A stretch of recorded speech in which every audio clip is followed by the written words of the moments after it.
ቤተሰብ እንዴት ናችሁ? ሰላም ናችሁ ወይ? በጥያቄያችሁ መሰረት ዛሬ ወደ እናንተ መጥቻለሁ።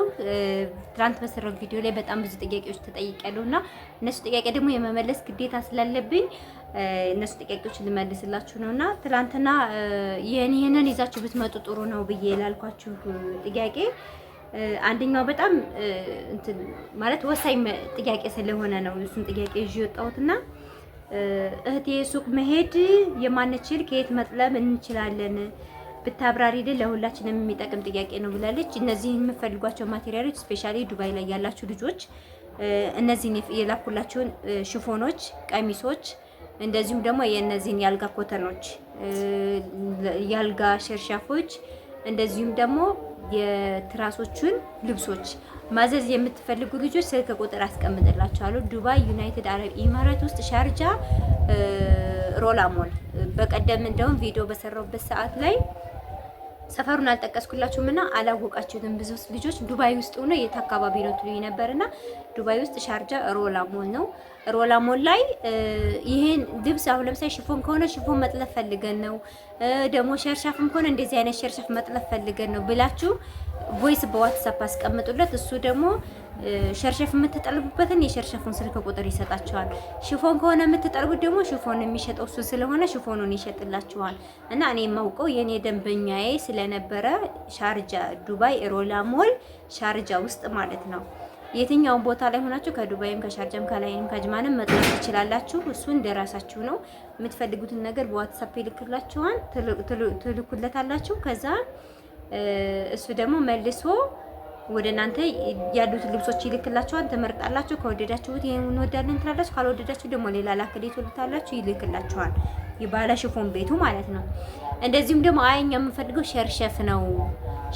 የሸርሸፉ ስልክ ቁጥር አጋጣሚ የለኝም እንጂ ሰጣችሁ ነበር። ግን እኛ የምንፈልገው ሸርሸፍና ይሄ የትራስ ጨርቆች ልብሶች ነውና የሱን ስልክ ስጠን በሉትኝ እሱ በታማኝነት ይሰጣችኋልና ስልክ አስቀምጥላችኋለሁ። አብዱራህማን ይባላል። አብዱራህማን እንዴት ነህ? ሰላም ነህ ሆይ? እኛ ሽፎን ኦርደር ልናረግ ፈልገን ነው እና ካንተ ጋር ያሉትን ሽፎኖች ላክልን ብላችሁ በሉት። የኔ ደንበኛዬ ነው፣ በስነ ስርዓት ያስተናግዳችኋል። እንደገና ደግሞ የትራስ ጨርቆችን ከፈለጋችሁ ደግሞ እና እንደዚሁም ደግሞ የአልጋ ልብስ ኮንፈርቶችን ምናምን ፈልጋችሁ ከሆነ ደግሞ እኔ የምፈልገው ኮንፈርት ነውና ኮንፈርቱን ስልክ ቁጥር ስጠኝ በሉት ይሰጣችኋል። እሱ ያው ተቀበይሊ ካላችሁ ሊቀበልላችሁ ይችላሉ። ግን እሱም ደግሞ ወንድሙ ሌላ ሱቅ ስለሚሰራ ይሰጣችኋል። እሱን ስልክ የፈለጋችሁ ቦታ ላይ ሆናችሁ መውጣት የማትችሉ ልጆች ኦርደር ማድረግ ትችላላችሁ። ሌላ ነገር ደግሞ ሁለተኛ ጥያቄው ምን መሰላችሁ?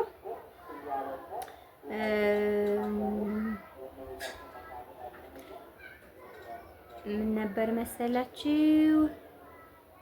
ጣቃውን ለማምጣት ለፍራሹ 3 ለትራስ 9 ሴንቲሜትር ነው የሚሆነው። የፍራሹ መጠናችን ከፍና ዝቅ ስለሚሆን ብላለች አንዷ ጥያቄ ይመስለኛል። የትራሱን ጨርቅ ነው። የትራሱን ጨርቅ ስትገዙ ትራሱ ጨርቅ ፍሪ ሳይዝ ነው። ትልቅ ትንሽ የለውም። ለምሳሌ አሁን እኛ ቤት ስንጠቀመው የነበረው ትንንሾቹን አልጋ የምንጠቀምበትን የአልጋ ትራስ ስላረኩት እናቴ ቤት ትራሱን ዋጥ አድርጎታል። ግን ራሱን የቻለ ደግሞ በዛ ልክ የሚሆኑ ትራስ ጨርቆች ትራሶች አሉ።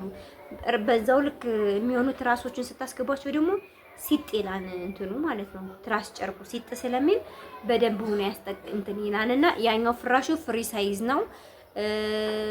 እንትኑ ደግሞ ይሄ ትራስ ጨርቁ ፍሪ ሳይዝ ነው። ፍራሾቹ ደግሞ ስንት ሜትር እንደሆኑ እንጃ። ግን ትንንሽ ፍራሾች አሉ አይደል? ይሄ ዙሪያውን የሚነጠፉት የነሱ ሳይዝ ነው።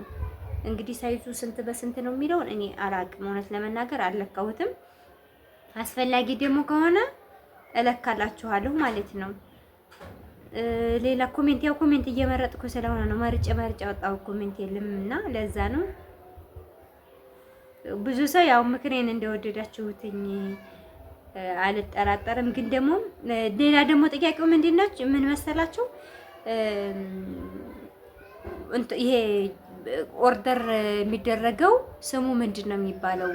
እነዚያ ያሳየኋችሁ ፌስታሉ ውስጥ የገቡበት ያስገባሁበት የብርድ ልብሱና የኮንፈርቱና የዛ የነጭ የሸርሻፉን እንትን ማስገቢያ ስሙ ምንድን ነው ብለውኛል። እኔ የማውቀው ስሙ ምን መሰላችሁ? ይሄ ዚፐር ባግ ነው ስሙ። እኔ ሌላ ስም ይኖረው ይሆናል የተለጠፈ አላነበብኩትም፣ ግን ዚፐር ባግ ነው እንግዲህ እኔ ብዬ ያዘዝኩት። ዚፐር ባግ ይሄ ዕቃ ማረግበት ብዬ ሳይ ፎቶውን ራሱ አንስታችሁ ከስክሪንሾት አድርጋችሁ በጉግል ላይ እንትን ላይ ሺኤን ላይ ሰርች ብታረጉ በፎቶው ራሱ ይወጣላችኋልና ሺኤን ላይ ያለ ከሺኤን ማውጣት ትችላላችሁ ማለት ነው። ሌላው ደግሞ እህቴ ለአንድ ፍራሽ አልጋ ለመግዛት ስንት በስንት የሚሆነው ቢሆን ነው ቆንጆ ብላኛለች። ማለት ይሄ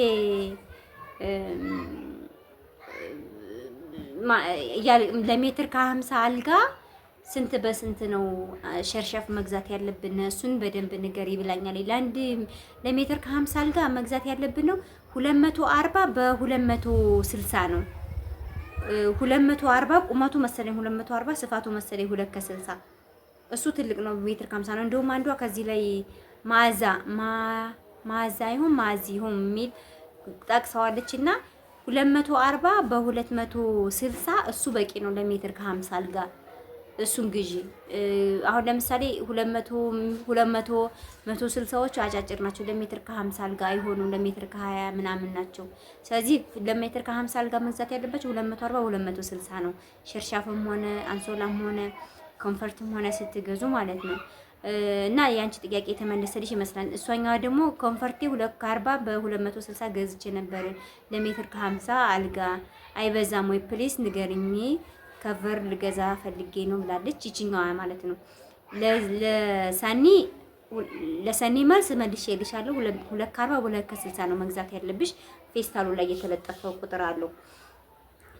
ለማዚ መሆን ይሁን ማዚ ሞሃ ነው የሚለው ስሟ አላውቅም። እንግዲህ ለቃላት ግዝፈቱ በጣም ይቅርታ። ላንቺ ደግሞ ቆንጆ ነው። ለሜትር ከ50 አልጋ 240 በ260 በጣም ቆንጆ ነው። ራሱን የቻለ በራሱ ሳይዝ ደግሞ ኮምፎርትና እንትኑን ይሄ አንሶላውንም ሆነ መግዛት የቀረሽን ያልገዛሻቸውን እቃዎች ግዣቸው ላለው። ሌላ ጥያቄዎች ብዙም ጥያቄዎቻችሁ አብዛኞቹ እኔም ለሀገር ያብቃኝ እንዳንቺ እንደዚህ ለመሆን ያብቃኝ ምናምን ነው የምትሉት። ለመልካም ምኞታችሁ አመሰግናለሁ። ስለምታበረታቱኝ ምክሬንም ስለምሰሙኝ አይዞሽ በርቺ ጀግና ስለምትሉኝም በጣም ነው የምወዳችሁ፣ በጣም ነው የማከብራችሁ። እኔም በጣም ነው የምኮራባችሁ። ምክንያቱም ማንኛውም ሴት አረብ ሀገር ላይ መጥታ በራሷ በሆነ ነገር ላይ በራሷ ኮንፈርት ኑሯት እንድትሰራ በራሷ ቤት በቃ የራሷ የሆነ ነገር እንዲኖራት ስለምፈልግ ነው። ምክንያቱም ብዙ ጊዜ አረብ ሀገር የመጣች ሴት የነቀለች ይሉና አረብ ሀገር ሄዳ የመጣች ሰዎች ያበደች ከአረብ ሀገር የመጣች ምናምን ይላሉ አብዛኞቹ ሰዎች እና በጣም ነው የሚያናድዱኝ። እንደዚህ አይነት ወሬ ያበዱት እነሱ ናቸው እንጂ እኛ አይደለንም። ስለዚህ ለእንደዚህ አይነት ሰው ቦታ መስጠት የለባችሁም። እንደውም አንዱ ባለፈው በነገር ባለመግባባት የሆነች ጓደኛዬ ጋር ሲናገሩ እንደውም እኮ አረብ ሀገር የመጣች ሴት የነቀለች ነች ምናምን ሲል እኔም ተነስቼ ሰደብኩት፣ ተቆጣሁትና እንደዛ እንዳትባሉ ጀግና እንድትሆኑ ራሳችሁን እንችላችሁ እንድትኖሩ የራሳችሁ የሆነ ነገር እንዲኖራችሁ። ለዛም ነው ብዙ ጊዜ ገንዘብ ያዙ፣ ሴቭ አድርጉ። የሚወዷችሁ ማንኛውም ሰው ስላላችሁ ነው የሚወዳችሁ። ቢለላችሁ ኑሮ ማንም ሰው ዙሮ አያያችሁም ብዬ ብዙ ጊዜ ቪዲዮ እሰራላችኋለሁና በቀጣይ ቪዲዮ እንገናኛለን። ላይቭ ላይ እገባለሁ፣ ጠብቁኝ። ባይ ባይ።